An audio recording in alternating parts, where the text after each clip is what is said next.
After months of brutal warfare, Ukraine is being compelled to find a path towards economic recovery amid the looming energy crisis, inflation, and recession to come this winter.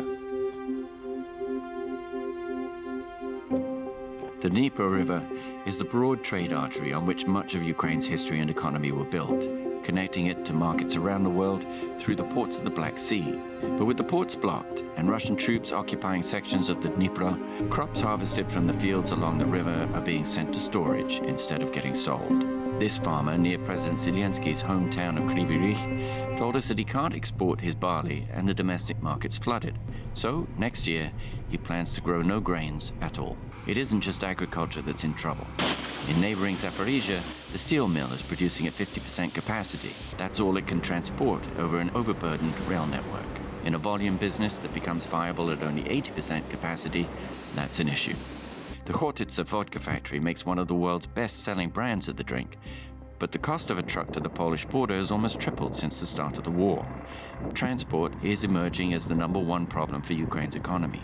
As Zaporizhia's governor put it, without the ports, it doesn't work.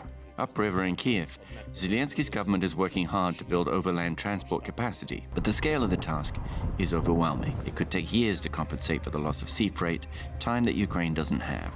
The economy is set to shrink by 35% this year. There are refugees to support and a war machine to sustain. The government is running a $5 billion a month budget deficit and has to rely on allies and printed money to fill the gap.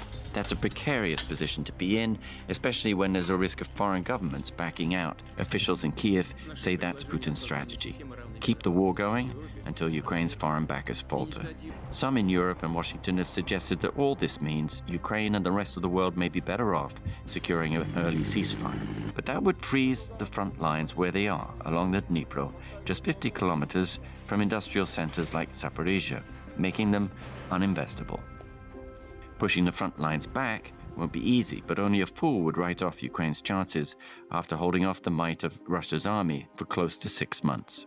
This pet supply factory in Chernihiv, a city north of Kiev that was hammered earlier in the war, sees an opportunity amid all the challenges. The company, Collar, sells around the world, from Asia to the US, where the war has strengthened Ukraine as a brand. Its newest line of dog collars and leashes are made in the yellow and blue of Ukraine's flag and have a single word repeated over and over on them: bravery.